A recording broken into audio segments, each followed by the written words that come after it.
पराशास्त्र, देखो और जीवन को चुनो, परमेश्वर की दृष्टि से देखना। तौरा व्यवस्था विवरण 11:26 से 16:17। हफ्तारा यशाया 54:11 से 55। 5 ब्रित हदाशाह मत्ती 7:13 से 29। यूहन्ना 7:37 से 38। प्रेरितों के काम 15:19 से 21। परिचय पराशास्त्र की शुरुआत परमेश्वर के एक निमंत्रण से होती है। देखो, मैं आज तुम्हारे सामने आशीष और शाप दोनों रखता हूं। व्यवस्था विवरण 11:26। इब्रानी शब्द रे का अर्थ है देखो। दिलचस्प बात यह है कि यह शब्द एक वचन में लिखा गया है, जबकि मूसा पूरी इजरायली जाति से बात कर रहे थे। इससे हमें सीख मिलती है कि हर विश्वासी को व्यक्तिगत रूप से देखना, समझना और परमेश्वर के मार्ग को चुनना है। रे का मुख्य विषय है चुनाव।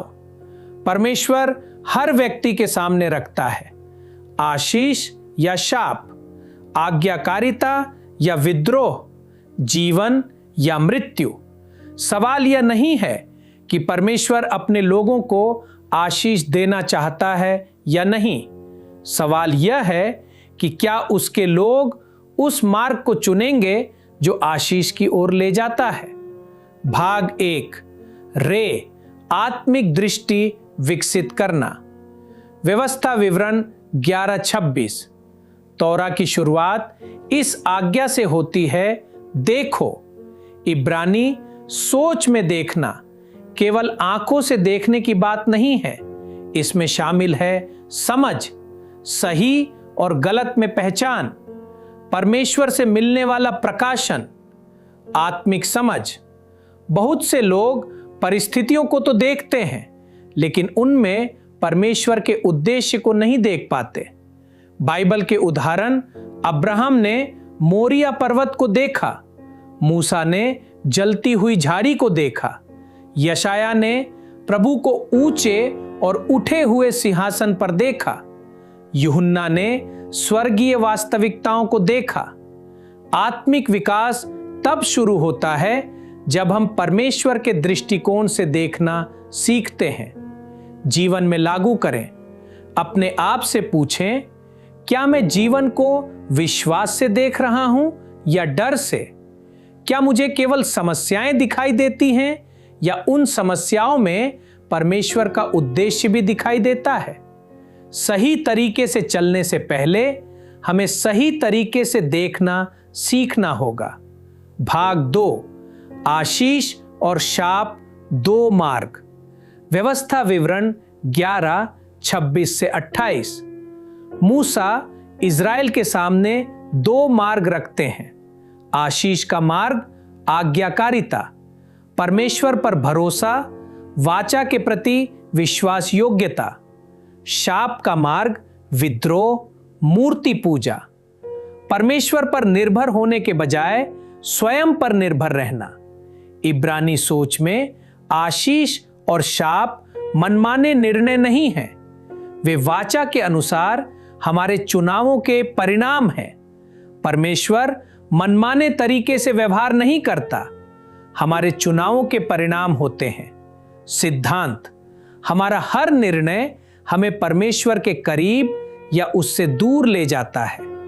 ब्रित हदाशाह से संबंध, यीशुआ ने कहा, सकेत फाटक से प्रवेश करो, मत्ती 7:13। संकरे मार्ग और चौड़े मार्ग की शिक्षा उसी चुनाव को दिखाती है जो मूसा ने आशीष और शाप के रूप में इज़राइल के सामने रखा था। जीवन में लागू करें।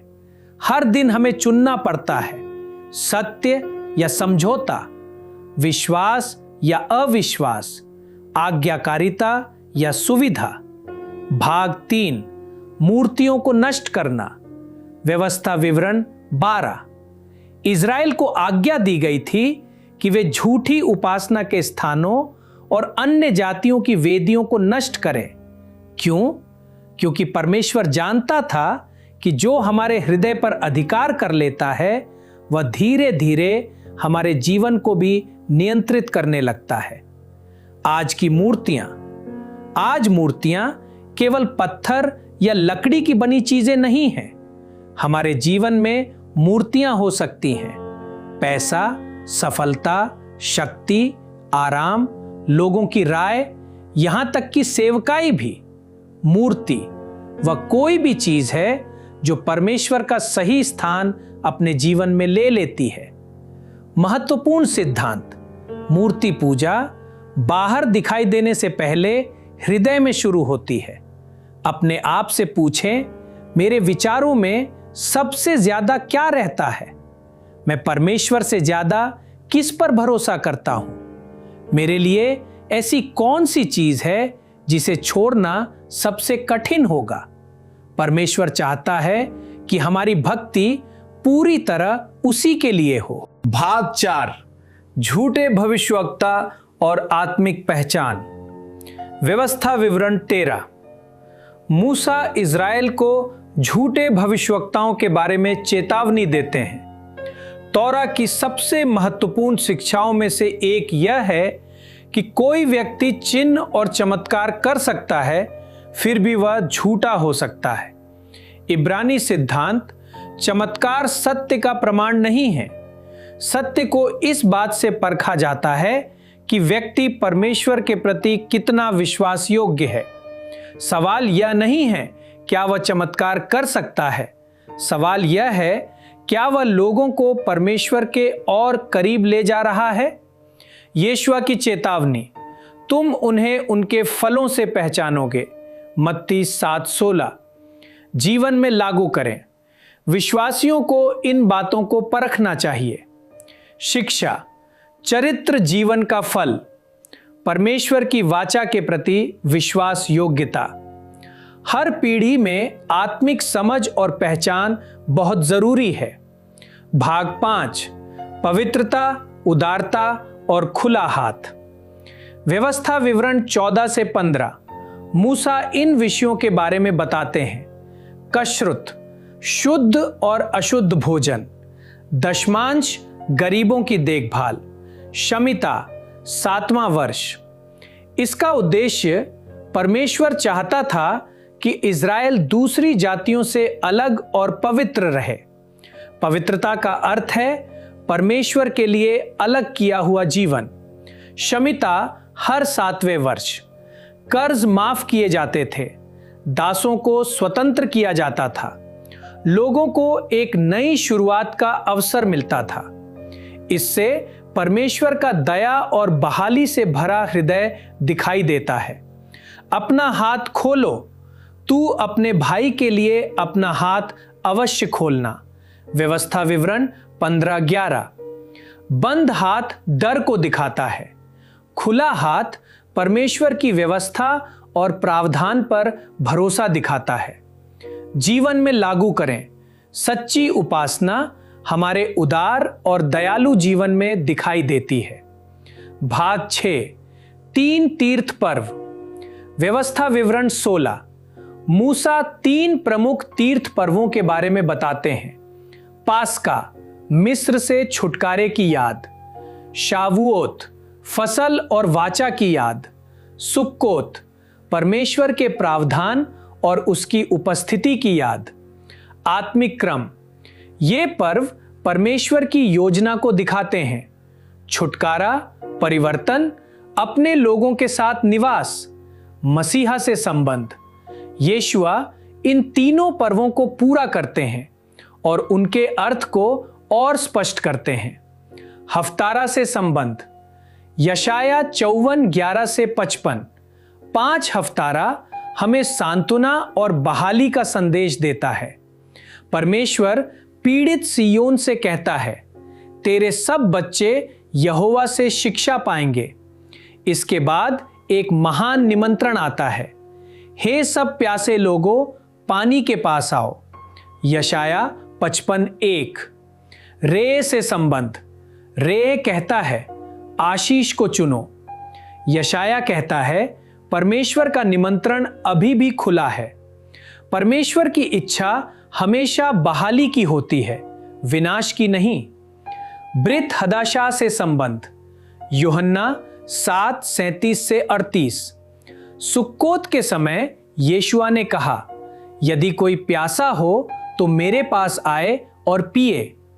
यीशुआ स्वयं को यशाया में बताए गए जीवित जल के रूप में प्रस्तुत करते हैं। मत्ती 7:13-29। संकरे फाटक और चौड़े मार्ग की शिक्षा, रे में दिए गए आशीष और शाप के 2 मार्गों की याद दिलाती है। प्रेरितों के काम 15:19-21। यरूशलेम की सभा की शिक्षा, विश्वासियों को पवित्रता बनाए रखने और मूर्ति पूजा से अलग रहने पर जोर देती है। निष्कर्ष और चुनौती, पराशात, रे हमें शास्त्र के सबसे महत्वपूर्ण निर्णयों में से एक के सामने खड़ा करता है। 1. आत्मिक रूप से देखना सीखें, जीवन को परमेश्वर के दृष्टिकोण से देखें। 2. आशीष का मार्ग चुनें, वाचा की आज्ञाकारिता में चलें। 3. हर मूर्ति को अस्वीकार करें, अपने हृदय में परमेश्वर को पहला स्थान दें। 4. खुले हाथ से जिएं, परमेश्वर की उदारता और दया को अपने जीवन में दिखाएं। 5. जीवित जल के पास आएं, मसीहा यीशुआ से जीवन प्राप्त करें। रे का संदेश एक वाक्य में इस प्रकार कहा जा सकता है, तुम जो देखने का चुनाव करते हो वही तय करेगा कि तुम किसका अनुसरण करोगे, और जिसका अनुसरण तुम करोगे वही तुम्हारे जीवन की दिशा तय करेगा। समापन, प्रार्थना।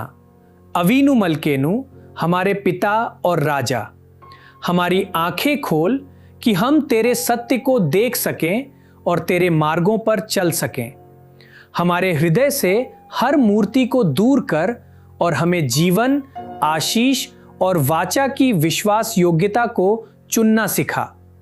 हमें सत्य को पहचानने की समझ, तेरे चरित्र को दिखाने वाली उदारता और तेरी उपस्थिति के लिए गहरी प्यास दे। हम मसीहा यीशुआ के पद चिन्हों पर चलें और हर परिस्थिति में तेरे प्रति विश्वास योग्य बने रहें। यीशुआ मसीहा के नाम में, आमीन। अगर यह संदेश आपके लिए आशीष का कारण बना है तो सब्सक्राइब करें, लाइक करें, कमेंट करें और इसे दूसरों के साथ शेयर करें ताकि वे भी आशीषित हो सके। हमारे साथ जुड़ने के लिए धन्यवाद। शब्बात शालोम।